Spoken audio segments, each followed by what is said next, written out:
myriad truths.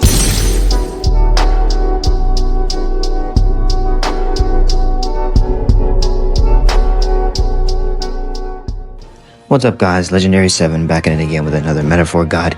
Today I'm going to be teaching you guys all about archetypes and everything you need to know, and just very important tips that I wish I knew back when I started the game. But now that I'm finished and everything, I can pass it on to you, and this is a non-spoiler version. Not a single spoiler will be in here, so you don't gotta worry about none of that. Now, getting into it, we're gonna first talk about 5 important tips that I think will help you build any ideal perfect archetype. Let's jump into it.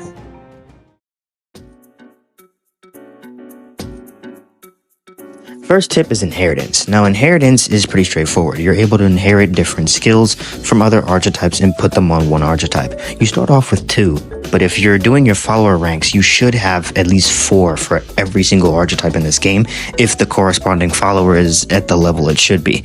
Now, when you have inheritance, basically you can build your archetypes any way you want. You want a healer archetype, but you don't really want to use the healer class? Go ahead, inherit some of the healing passives and put them on one archetype. Now, some archetypes have exclusive skills, meaning obviously you can't inherit anything. But for the most part, every single skill in this game can be inherited, and you can just purchase them by, talking to more, and you'll see all the lists of your inherited skills. Now, your skills will only be on that list if the said archetype is maxed out. For example, if I wanted to get Faker's Roguery on my Faker, from my Faker, and put it on my Seeker, I could do that, but I'm gonna need that Faker to be maxed out, so it gives me access to it. And you have up to 4 slots. Now, what is important about inheritance is that you want to just include everything on one archetype that you couldn't get on the other. Sometimes some passives will work with others and they stack, meaning you can get some extra damage or some, extra boosters in there. Some common combos I like to refer to are Heat Up and Diligent. Heat Up and Diligent Disciple are pretty common and great stackers and passives that I've inherited on tons of different archetypes just for the fact of how good they are. Who doesn't want extra damage and an extra crit rate?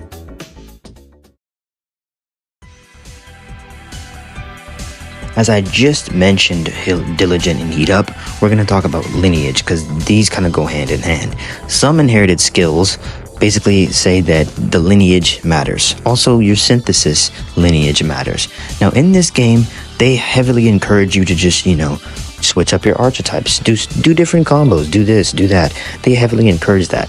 But also, having the same lineage is sometimes important, because there are some skills that work in favor of the same lineage. For example, Heat Up. Heat Up is a skill that increases your damage by 10%. But if you have the same lineage, let's say like all samurai, and they're all carrying an inherited Heat Up, well, the Heat Up will stack with each certain person. So in the end, you'll get 30% if you have 3 people. This also works with Diligent Disciple. It's 5% crit rate for one person, but if you have the same lineage, it turns into 15. For each person, by the way, not combined. It's 15 per each person. That's really good. Also, the fact that synthesis sometimes requires certain combos of different archetypes. For example, Warrior and Knight gives access to Jump Thrust, while Double Warrior gives you access to Stone Cleaver. It's these different types of combinations that basically just help you dominate the game if used archetype combos are in the right positions, Some combos work better for some things and some don't work for others. Just test things out and see what you get. Next up is strength and weaknesses. Similar to personas and demons and, SMT and Persona, there are also weaknesses and strengths in this game.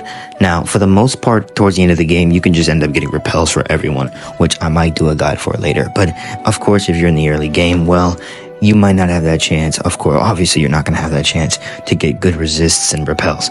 So that's when you can start also switching out archetypes for resistances too. For example, one of the best archetypes in this game, I think, is Tycoon and Merchant. But Tycoon and Merchant is weak to both 2 elements. So again, that might be kind of a little annoying when you start getting to certain dungeons when these enemies keep using these spells. So, switch it up sometimes, and you shouldn't be afraid to switch an archetype temporarily just so you can get through a certain boss or a certain gimmick or a certain spell that maybe the other archetype was weak to, but this one is better for.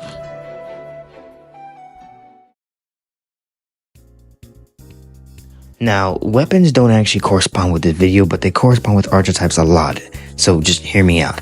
Now, I made a stat allocation guide a little earlier, I think like a week ago, where I basically explained that your stats don't matter as of too much.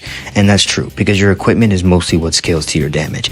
And equipment is important, because I've heard a lot of people say that, oh, this archetype is falling off.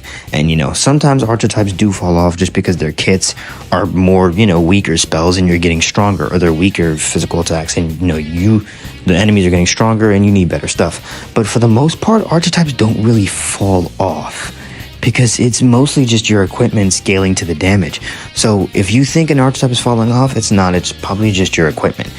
Your equipment is very important in this game, and you need to make sure you're consistently trying to update it and look for better ones each time. Each time you go to a new city, go to the, like the weapon store and see what they're selling. For the most part, you might find one good weapon in a single store every single time you move to a new city. I know this doesn't really relate to archetypes as of too much, but again, if for people who think that their archetype is falling off or it's not as good as it was in the beginning, it's probably mostly because of your weapon. I think this topic kind of does correlate to archetypes.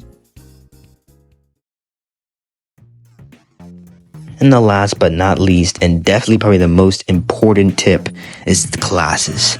There are a lot of classes in this game, and in each class there's about 3 subclasses, like for example warrior, but then you have warrior within warrior, and then there's samurai, and then there's swordmaster. That was out of order, but I'm just naming them straight up. And then of course you have thief, ninja, and then there's like brawler, pugilist, martial artist. So in each giant category of a class, there's probably about 2 or 3 subclasses, and each subclass attempts to do what the previous one did, but just a little bit better by giving you better access to skills, synths, and other things. Now, one thing you should know about classes is that you should try to upgrade them as much as possible, because for example, let's take Seeker. Seeker, while it probably does its job in the beginning of the game, will just naturally eventually fall off. This is one of the examples where an archetype will fall off, because you just have weaker spells, and later Magic Seeker gets better ones and stronger ones that are of the level required for the enemies you're facing. So you should always try to upgrade your classes, but don't be afraid to switch classes around and make anyone whatever you want, because again, in this game, besides the slightly stat differences that each character has, you can ideally make any character whatever you want. For example, Hulkenberg is supposed to be a tank with her higher endurance stat than most of the characters in this game, but again, you can make her a freaking thief if you wanted to, and make Heisman a knight. There's really no stopping you, and besides the slight stat changes, there's no difference. So ideally, play around with classes a lot and mix and match things, and make sure you're using that inheritance and use all 4 slots to try to create some crazy builds. And I think all has been said. Well, if you thought this video was pretty helpful, leave a like down below, or even comment. Please tell me what I could have done better, or tell me some problems you're struggling with archetypes that you're maybe not sure about. I'll try to answer, since I have finished the game and I'm on my New Game Plus run again.